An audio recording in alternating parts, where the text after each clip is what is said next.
Então, este vídeo é para você que é leigo e quer entender quais são as diferenças e as principais funções de um disjuntor termomagnético, um IDR e um DDR. Então, aqui em cima a gente tem uma tabela com alguns quadrantes e a gente vai explicar para vocês quais que são as suas diferenças e as suas funções. Primeiramente, no primeiro quadrante a gente vai falar sobre o disjuntor termomagnético. Então, ele protege contra sobrecarga. E o que seria uma sobrecarga? Sobrecarga é quando a sua instalação ou seu equipamento ele ultrapassa a corrente estipulada ali. Então, se eu tiver um disjuntor de 10 A e a minha instalação ou meu equipamento ele extrapolar essa corrente de 10 A por alguns instantes, ele vai desarmar de forma automática, protegendo assim a sua instalação ou o seu equipamento. Então, o disjuntor termomagnético ele tem essa função, proteger contra sobrecarga.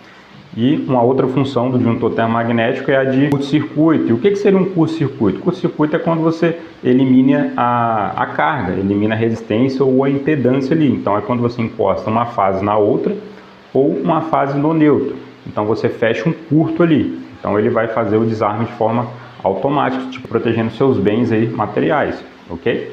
E uma outra função que ele não protege é a de fuga de corrente elétrica. Então, dentre essas três funções, ele só atende duas. Então agora a gente vai falar sobre o IDR, que é o interruptor diferencial residual. Então o IDR ele não tem a função de proteção de sobrecarga, ele não tem a função de proteção de contra-curto-circuito, entretanto ele protege aí os seres humanos ou os animais aí contra fuga de corrente. O que seria essa fuga de corrente?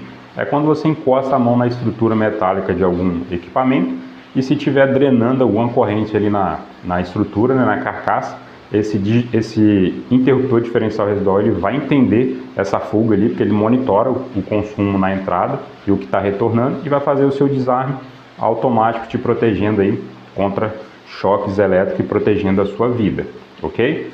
E agora o terceiro dispositivo, que é o DDR, que é o disjuntor diferencial residual, ele contempla essas três proteções. Ele te protege contra a sua instalação contra sobrecarga, ele protege contra curto-circuito e também protege contra fuga de corrente. Então ele é um dispositivo completo que ele agrega todas as três funções aí, ok? Então, pessoal, para que esses dispositivos eles funcionem de forma correta e segura, é ideal que a instalação ela esteja instalada e feita de forma correta. Então, para isso a gente tem a NBR 5410, que é uma norma regulamentadora que ela não obriga, ela recomenda que você faça a instalação de forma correta e segura, né, seguindo algumas diretrizes para que todos os seus dispositivos aí e toda a sua instalação seja feita de uma